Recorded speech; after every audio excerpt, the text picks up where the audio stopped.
Hello SGD, this is going to be a video on Cusco and the stones in there. It's I wouldn't say a rebuttal to the lost ancient high technology Brien Foerster types, because there's nothing to rebut with them. It's a correction. Now, there highlighted is old Cusco, Incan, when the Spanish arrived, and along the northern border there. So in this map, north is always the top of the screen. There we have the actual megaliths of Sacsayhuaman, but now a couple of videos done on that, but Cusco itself. Now, I'm going to focus in first. We're going to do a tour of Cusco, get an idea of what's going on here. Focus in on this area, and here we have the Coricancha, as it's most commonly called. And okay, so yellow arrow gives an idea here of the location and where the photo is taken from. So we have this large curved wall. Here's another angle of the same. So then we have, because it was built, so the foundation remained, but they built on top of it, the church. And just off that shot, so you can just see the continuation, there's a section of that wall remaining. But take note of the colour of these stones, and I'm going to use Brien Foerster's, because if there's two types of stones different, then it must be a cataclysm something. Alright, so these stones are different from those, so this must be pre-cataclysm, this must be at the cataclysm, slightly post-cataclysm, and then the Inca crude work. Of course not, but we'll point out this inconsistency with this logic. Alright, so there's that wall, but I want to look at the coloration of it. We'll come back into a moment to it in a moment. Just zoom in and you see this. It's a dark stone with these orange streaks through there. Some of it could be discoloration, but okay, bear with me a moment. So zoom in. You see the same dark stone with these orange tints. Dark stone with these orange tints, so some of them could be discoloration, but for instance this pattern going across, not so much, but anyway we'll carry on for the moment because we can see also the wall behind, and these same patterns and colours you can find at Sacsayhuaman as well, but we'll come back to that later. I know, for instance, the yellow arrow we can see behind at the top of that wall, and get an idea of those stones and then use them as a reference to the larger ones underneath. I'm very puzzled because I always hear megalithic. Where are these megalithic, if everything's alright? So get an idea of a colour, but we'll come back to that. So there's a side view. Okay, same one, but now we'll zoom in and we can use this lady as a reference. She looks like traditional Peruvian ladies, which are not known for their height. So you get a good idea, pushing it to say that that's 3 foot. So basically 2.7 tons per cubic meter, whether it's granite, diorite, limestone. Sandstone's a bit different, but all of the impossible to cut, Mohs hardness stones is around 2.7. Some basalts will go up to 3 ton per cubic meter, but it's a good rule of thumb, 2.7 tons per cubic meter. So these stones would depend on the thickness of the stones, and as I've shown already, they are not thick. So you'll often hear, look at this stone and it's 6 feet deep. This is simply not the case. The stones tend to be proportional to their size, and in that they're thinner than what they are wide or high. So these stones, and I've chosen them because they're the largest, the heaviest, approximately 400 to 800 kilos, let's say. If they're, that's a typo. Oh, sorry, no, that's correct.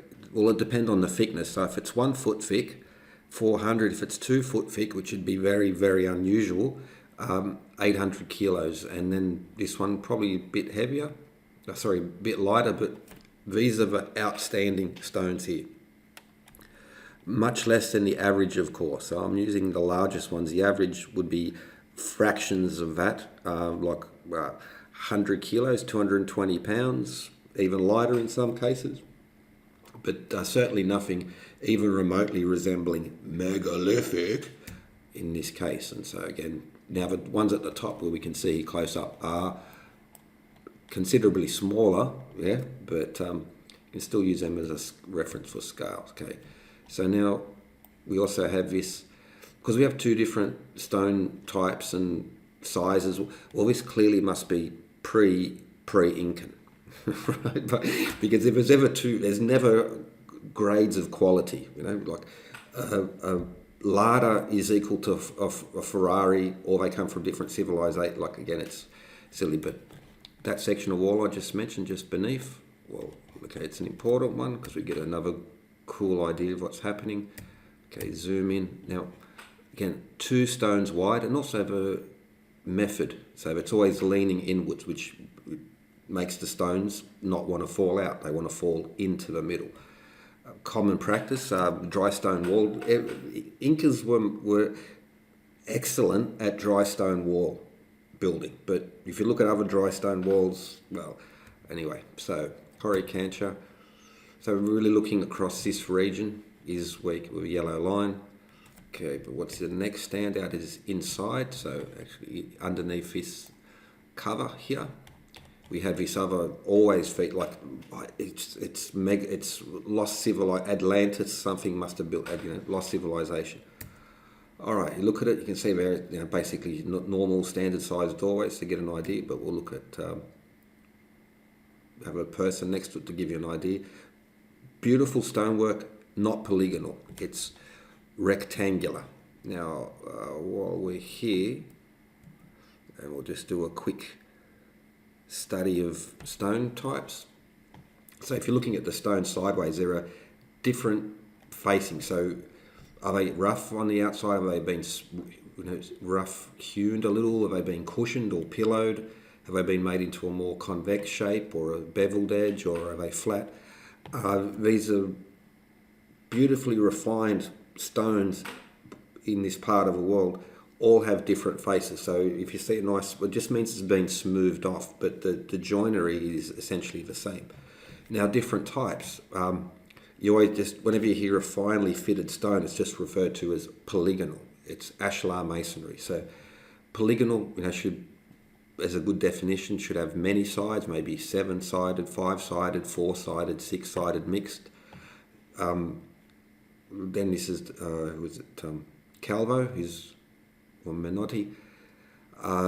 Pentagonal, so they're all 5-sided, but let's just put pentagonal and those and polygonal together. We have natural, which is more like the normal dry stone wall, but then we have these other 2 types. So he defines as tetrangular and rectangular. Essentially the same 4-sided blocks, but what we're going to see is rectangular, which is just, there are, I don't know how many sites around the world made of ashlar, granite, limestone, sandstone, masonry, where you can't fit a pin in between. Normal masonry, has been happening for a long time, uses mortar, but still they use mortarless construction. So this is nothing fancy. Now, it also has types of joints. So we have like natural, where you have those sort of gaps are filled in. Rustic, or it's a little bit rough in places, but it's still, try and fit if you can fit a card in between the stones, then they're floating on air. it's this one, like, yeah, that's one of the silly, but carved, but refined. And so everything that's like neatly done, highly refined, is just automatically lost civilization, Atlantis, yada, yada, yada. But back to the main point. Okay, so these are rectangular blocks. Some places like a tetrangular, or a bit like a tetrahedron, trapezoid sort of shapes. But again, this is lovely work, but in the universality of stonework, it's way up there, but it's not like off the scale where it's needs some other sort of level. That's just, pardon the French, absolute bullshit that these lost high tech people used. So now we get a top view. Take note, we'll come back to that, but an important feature is double layers of stone. So it's not one stone all the way across, just to give a contrast, just to highlight those pieces. And again, you can see it clearly there, and it's there as well. So you can always, yeah. If these lost high tech guys, if you hear them say something, really take it with a pinch of salt. But here we have another top view, and again you're seeing, you know, the way the stonework's done, sort of double layers. Now this door lintel has two, maybe these are, but we'll come back to that because I'm going to assume that the door lintel, which I'll show in a moment, is one piece. But now we have a human scale. All right, so 1 foot. I grew up on metric, but I learnt to do it the proper way, which is imperial. So metric's great for giving information in a convenient way, but imperial is natural because it's sort of based on your body parts. And so, yeah, like 1 foot or forearm, that type of thing. So that's why I think it's helpful to think in that way. I am metricated, but to describe things, you know, I learnt with the older tradies, imperial is better for that, to describe measurements. To give them on paper and precise, yep, but to describe approximate measures, imperial's the way. Anyway, what I'm saying is that 1 cubic foot of granite, limestone, basalt, on average, again there's always a little bit, few percentage points here or there, 75 kilos or 165 pounds would be a good estimate. So this block here, which is important because it does go all the way through, and it has a relatively large face. So we're looking at about 150 kilos, 330 pounds type of weight. Again, just not special megalithic at all. What is more interesting is the door lintels, and this all across Peru, Cusco, the door lintels is like weighs a lot more than the stones going into them as a general. So this could be going up to 450 kilos, nearly 1,000 pounds. Might be half of that. It's hard to be sure, but like let's assume it's that whole piece. But still, okay, we'll come back. I'll link a video in the description. I show people using the most primitive of primitive techniques to move much heavier stones than that, and to move them with precision, not just sort of roll them loosely. Lift them, move them, all of the features. 450 kilos, this is like no easy. If you can't do that, you haven't mastered the most basic techniques. I'm sorry, okay, but like as kids, this wouldn't get in our way if we were trying to build a jump for our bikes or this type of thing. It's okay, I just don't get it. Anyway, now back to that inside, we have this temple, nice piece. Now what we have is running along the side there. You can see through the glass there is a laneway, a small street, and this is the stones that are on the street. As I'll show later, link later as well. This is well, some of the stones, not every single one, but they were, and these are andesite, almost certainly from the Rumicolca quarry. But what we see there on the inside is the upper part of these walls, so on the outside. So just to orientate now, there's a Google Earth view. You can start to see down that street, so you can even see there's the reflection of the glass. Just on the other side is that little rooms we just showed. And here's the wall here, just to orientate.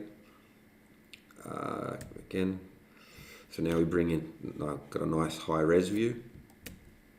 Get an idea of the block sizes. So we have the occasional larger ones, but the majority, the typical standard.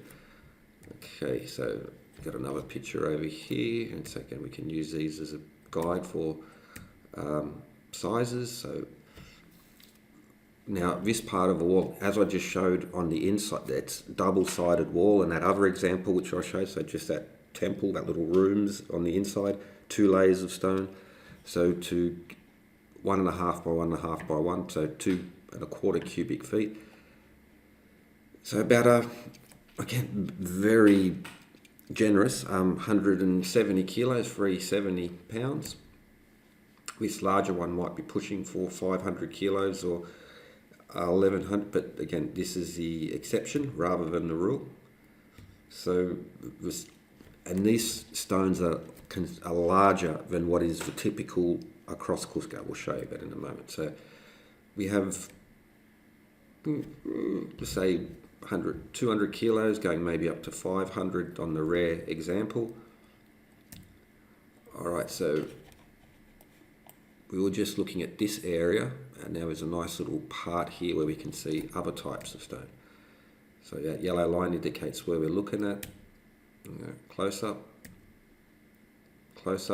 well, by this, the head size, these types of stones. So average typical block across Cusco, okay, is quite small. I highlight the big ones because they're the hard ones, but these are, whatever. I'll show you in a moment. Yeah. You look at the walls; they're quite thin, small, thin stones. Below 50 kilos, 110 pounds. This would be about the average, typical across. Now we have a door lintel, a large one here. Thin though, so about 250 kilos, 550 pounds.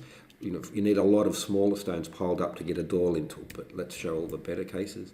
Now we can see in the corner here, I can just thanks David Morley for these pictures. So this part of a wall here. So okay, this is the comparison. And another key point is this girl who's drawing here, a young lady. So you can see her here, we can see her here, you can even but now we have these sizes of stones. And the shape, again, rectangular. Some of them, like rectangular with a little bump in them, but that would, polygonal. It's more than 4 sides, but it's essentially they're rectangular. And they're small, they're manhandleable. Handleable. Okay, back to the Coricancha. Now we're going to look at Loretto Street, another one of these. Coricancha, Loretto Street, and Hatum Ramayuka, you basically covered when you see all those photos and the videos, that's where they're looking from. Is a Google Earth view of Loretto Street. Now, I'll show you in a moment, but we have another contender has entered because there's a different style of stonework here, which must mean another civilization which predates or postdates the megalithic civilization which predated the Inca. If you follow through this Brien Foerster uncharted X logic of this is above and that is when this is a different style, then there are half a dozen civilizations which have come through this place. All right, so there we see a nicer view of those stones. Now they're rounded, they're more flattish and cornered, different style to the other corners that you'll see. Okay, so again, different civilization, because some of them they could be L-shaped behind. It's hard to tell without the L-shape behind, but they would be of considerable weight, maybe up to no way, but they're about half a cubic meter, so about maybe up to 1.5 ton. Okay, but now so there's that photo we showed earlier, and you can see there's this doorway behind this lady, and that's the doorway we're seeing there. So this is a Google Earth view of Loretto Street. There are little glitches and stuff there along the way, but that's okay for now. So now we have one style, and now we have a completely different style. So and then we have this reconstruction Inca work. So we've got 3 civilizations going on at the moment, and so there's a view. There's Loretto Street. We're now going to look further down this section, because again, the style, all right. So we go further down, and this is what we see towards the other end. So we have again, there's 4 civilizations here already. Okay. And the fifth civilization has entered the building. Beautifully refined fitted stone, but just because it's a little bit lumpy. Brien Foerster will point at one and then go to the other and say, well, look, this is... If this crude Incan work, as he describes it, is next to this, okay, so this is crude Incan work when it's next to this megalithic work. But when this crude Incan work is next to this, then this is megalithic. So, it's to try and reason out their argument is so difficult because it has no reason to it. It is completely made up. So we have different styles, different stones. There's another picture where you can go and Google, where you see all types of different style and stonework in a small area, again, which would add another 3 or 4 civilizations to the 5 or 6 we've made a fucking great discovery tonight. How many cataclysms there must have been in different civilizations. All right, Loretto Street. Okay, Coricancha, Loretto Street. Now, all around Cusco, this is a larger section of wall, but you will see stonework such as this. Beautifully refined work, So when this is next to stuff with mortar in it, this is megalithic, minolithic, then that's crude Incan work. But when this is next to a polished stone, then this, it's ridiculous. These are photos, but you go around on Google Earth Street View, you'll see, usually not as big as this, but you'll see foundations, corners, doorways with this type of work, and this is the typical stonework which defines Cusco. All those little doors are small, they're bricks or masonry blocks at the best end. Just another example of a stone. I think this one might have been a later one, but you just go around and you'll see all sorts of. Again, the point is small stones, ones that a man can carry.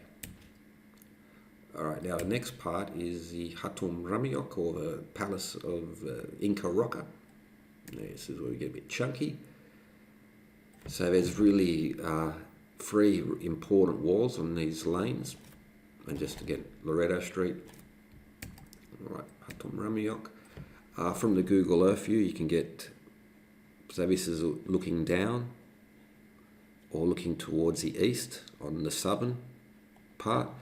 This is a view looking to the east on the northern part. Okay, and just up from that we have the 12-sided stone. Again, I did a little video on that just to, it's a lovely piece of work, but it's teeny tiny. As someone left in a comment, what a cutie. It's a cute little stone, it is. And just across, so if you're standing here and turned your back here, you would have the ayahuasca shop. All right, so now let's look, and we're going to travel east down the southern part. All right, now this is, I watched a few videos on Mr. Foerster, and I noticed you've got an editing talent, because just like the Ollie and Tambo ramp, you always cut away. So coincidental that you always cut away when it's really important information. I noticed again the crude Incan work beneath the megalithic. So what must have happened was there was an earthquake so violent it flipped everything upside down, because this crude Incan work, it should be on top. According, all right. But now the thickness of the stones is important. But let's go down a little bit further. So in the corner now, we see these stones, and impossible to look. If you've ever sort of been around Pete, look, this is a tiny little girl. It's not a girl, a short young lady, not a tall one. She's one in the basketball team. We'll show another example anyway. So that's that stone. I think I've pointed out, so we can just see behind again, which is also an important feature of the joins. The joins are very precise at the corners, but they're anaphyrosis is the word. Then not in the middle, they're not as finely fit. Very nicely fitted, but not this, highly refined. Okay, so now we're looking north on the eastern side. So that cornerstone, this and this are all the same one. And now we have a nice bit of wall that's almost completely intact. A couple along there, just to use those holes. You can see what we're talking about. And now we're on that same part, but looking back to where we come from, and we see again these true polygonal stones, and you might even call these cyclopean, because they are starting to get quite large and quite heavy. But again, look, geez, there was an earthquake that flipped the whole world around, because it, just like so many other places in Cusco where it has the crude Inca work underneath. Another uber cataclysm. Okay, but just to get an idea of those stones, very nice stonework, some 4-sided, 5, 6, 7, 8, up to 12-sided stones. So true or polygonal, and considerably, very much considerably larger than what is the standard for the rest of Cusco. We get an idea, and so you can, this stone like would wedge into that picture there. But let's go on. Now we're getting towards the north end of this part of the street, and now we're standing at the corner. So we've just come up this, and now we're looking down the most famous part of this complex, because we're going to get to, and notice there's a crude Incan work here, and then a little bit further down on this side of the wall there's another civilization, and there's this cruder work above the thing, and so, okay, it's everything's upside down, but there's a nice picture of the wall in there, and so it shows the height of what the older complex might have been. These it's still standing. Now we're on this corner. So again, we're seeing the corner. Now we're looking down towards again the famous part and the most famous stone on this section.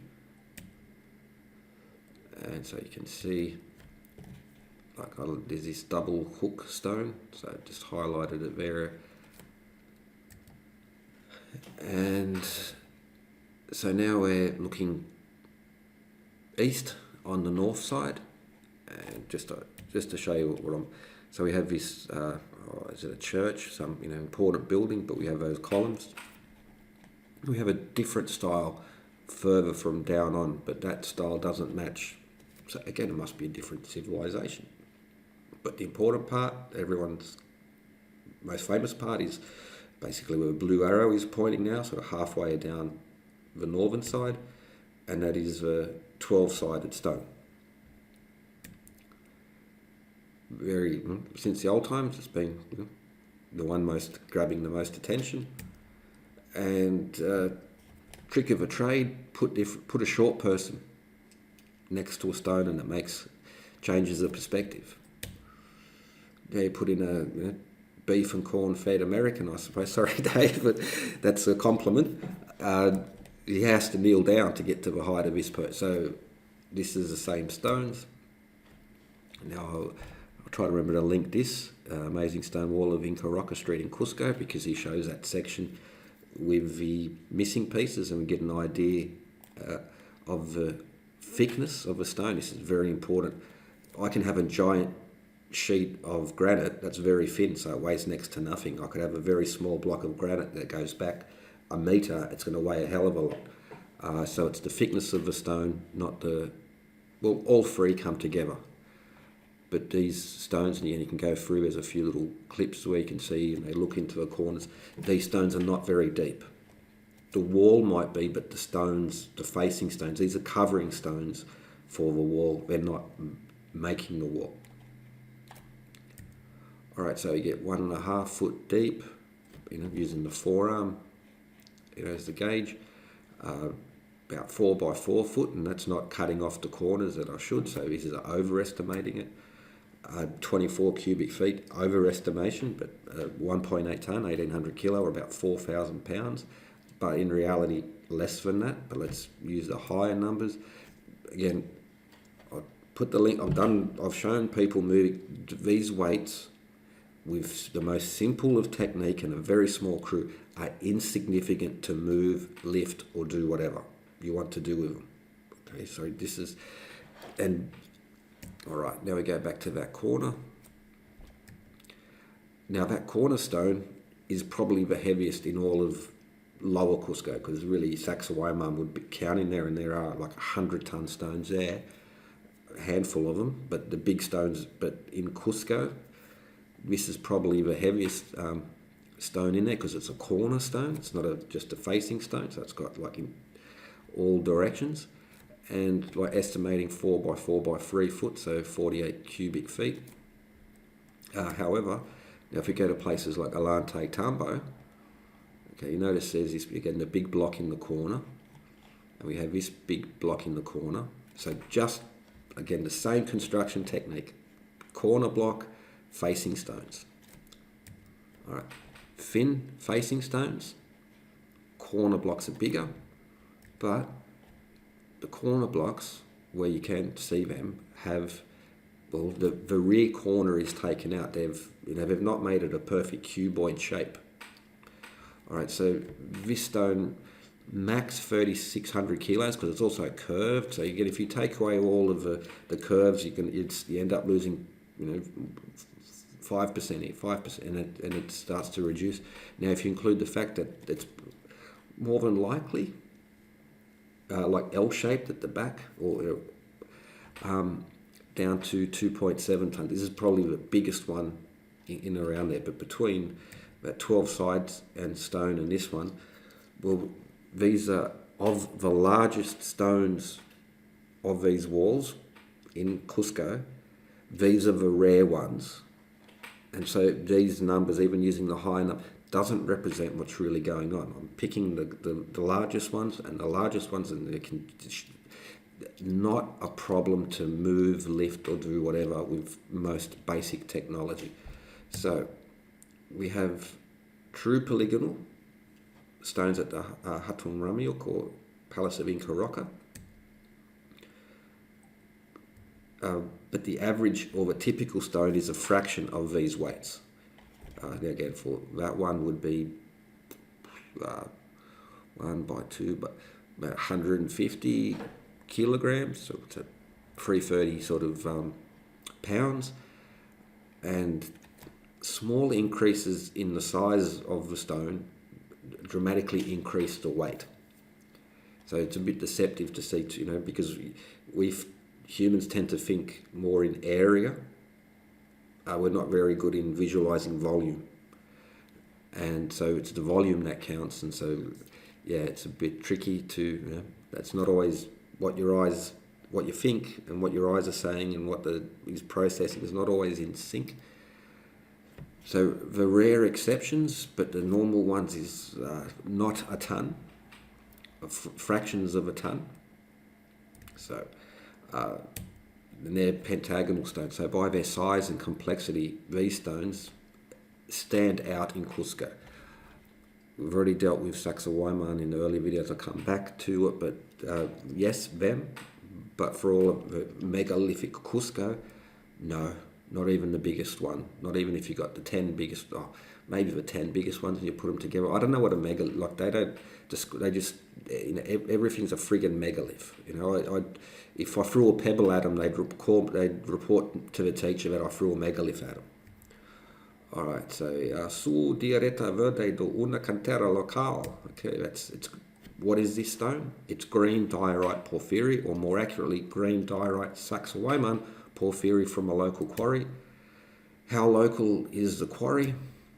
It's a local quarry for local people. No joke, that's about the distance that it comes from. I did the overlook of Cusco, and yeah, that's how far it comes from, and downhill all the way. So, how local is it? Well, it's this, was it the Rodadero? This is a big volcanic, popped up, out of the ground. It's all surrounding is limestone there. That's what that structure is, diorite. It's 1.2 kilometres, 3/4 of a mile, so yeah, about that. And so how local is the quarry? It's very local at 1.2, even Tubbs would agree, all right? Now, I'll link this as well, Imperial Construction, the Inca city of Cusco, material approach. Okay, they were looking at quarries, stone types, and what they went around, and the academics don't cover this apparently, yeah? All the different stone types, and by mean surface area or by mean volume. But surface area is basically a good one to work with, because we know that the stones aren't deep. Green diorite is by just, and normal, and diorite, that's of the large stones, that's all of them. I mean, if you add up all the other ones together, you're coming to the dark green bar there at the bottom. Then we have andesite, limestone, red andesite, and these other. But even all those added together, it doesn't sort of catch up with those. The large stones are diorite, and they were sourced locally. Now, one of the themes of this paper was pointing out the facts that the larger the stone, the closer it come from. The smaller the stone, the further it come from. Very practical. Is that Coricancha? Now, I mentioned those orange stains. Now, these stones, again, are not megaliths, even with the very generous weights. Big deal. Now, this particular stone, well, this matches the colour of the UK limestone of the area, although I haven't, there hasn't been, at least I haven't found any yet, that the confirmation of this, a bit like the Saxo-Weimar is, andesite. Well, someone went and dropped a piece of it in acid and saw it was bubbling. It's limestone. But I would bet that this is the same limestone used at Saxo-Weimar, and you look at the pictures, you see this same coloration. I did a video on the quarries that surround. This just matches it very nicely. Some parts might be, chemical erosion and stuff, but other parts, well.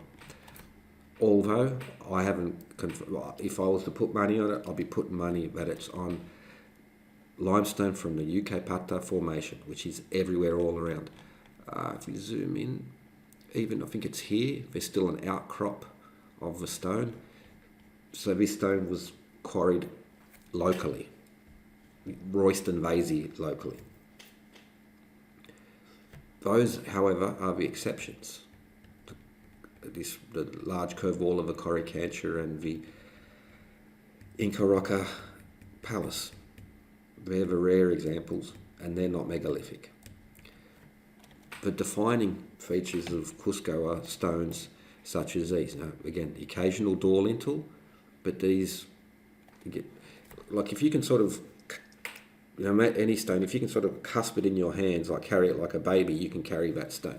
This is the stones, which is the typical, the average, are these very small, easy to carry stones. And even when you get towards the larger of these scale, and these are andesite, these actually are andesite, they're still like 150 kilos. Okay. Where are the quarries? The andesite quarries. We have the Huacoto, which is 15 kilometres or 9 miles from Cusco. And along the same path we have the Rumicolca, or the Llama Pit, 21 miles or 35 kilometres. It's not 45 miles and it's not uphill. Well, it is. It's up. I'll show you in a moment. It's as uphill as crossing the street or a soccer field. It's less. So from here, this part is less than 1 degree uphill, and there's a small part of a journey here that's 1.5 degrees, less than 2 degrees uphill. All right, now I'll link this: evaluating effects of chemical weather and surface contamination in situ. Blah blah blah. They analysed the stones or samples of stones from places such as Coricancha, and the andesite that was identified. They were comparing between these two quarries, and based on what they found, look, that this Llama Pit, Rumicolca quarry, the further one, it was the main site for there. So, yeah. So it comes from the farther part. So that's 35 k's or 21 miles, less than half of Brien Foerster's estimate. Average walking speed, 3 to 4 miles per hour or 5 to 6.5 kilometres an hour. Average walking speed. This is slow to me. I'm one of it. If I was the king of the world for one day, I would execute people who walk slowly on the footpath and 4 people wide. That would be my one decree. Damn you to hell. Anyway, all right. But this don't. looks, look, old people just work now. Oh, but average walking speed, when you're carrying a big weight, you're using momentum in your favour, and I'm telling you, they're walking faster than average. When they're not carrying a weight, they're strolling. When you're working, seeing anyone carry a heavy weight, buckets, wheelbarrow, they want to move forward. All right, no one walks intentionally slow carrying a heavy weight. All right, now now so those 75 to 50 kilo stones, yeah, they can carry that. One of those each, that's more than that there. But the ones that 150, 250, even up to 500. Well, I mean, sticks and strings, man. Come on. Babushka, mate. She laughs at you. All right. Then we have llamas, of course. Now you look up llamas, and they tell you not to ride a llama. But you look at old pictures, people were riding llamas, but by today's internet animal welfare standards, they recommend no more than 100 pounds or 45 kilos. I would be pretty sure that just like everyone else 50 or 100 years ago, the idea of what is acceptable to do to a working animal and what they do now is a little bit different. So I reckon that's a good weight. You'd carry the average stone, but they'd probably be carrying more. But all right, from the Rumicolca, it's like at most, at its steepest part, about 1.5 degrees up on average, less than that. The Inca Trail, literally climbing up and down actual steep mountains. The porters on the Inca Trail. They brought in a law, and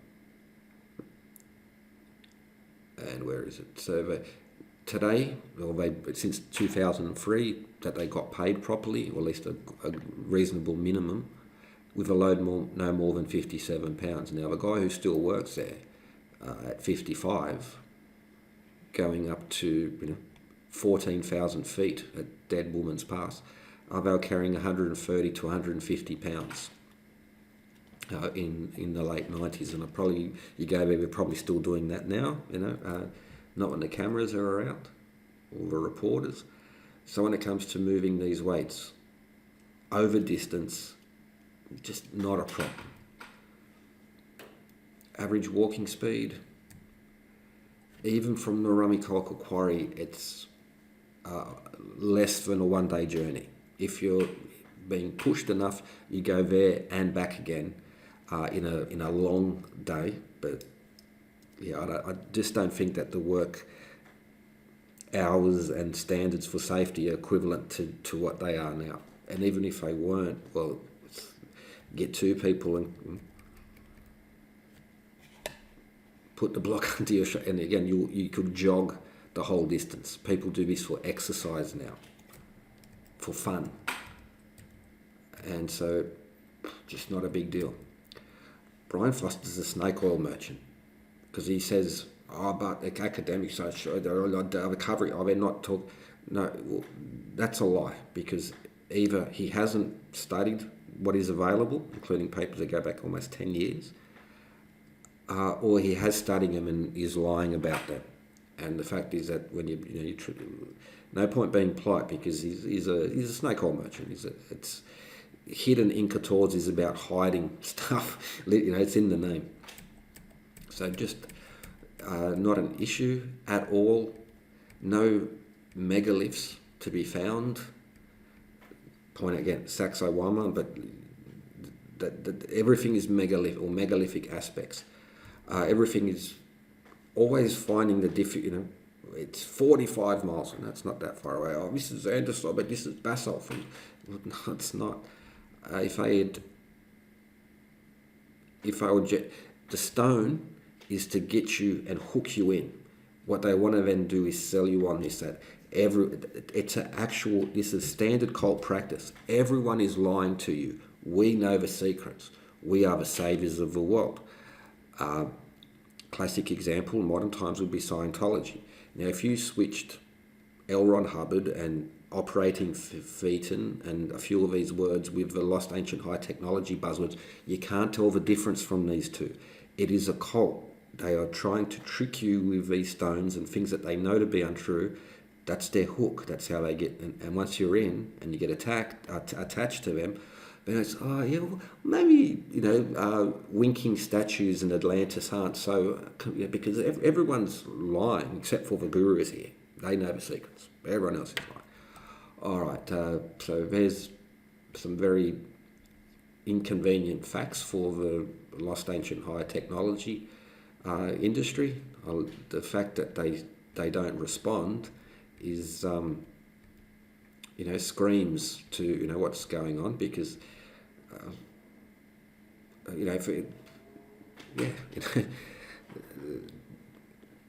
they should correct this then.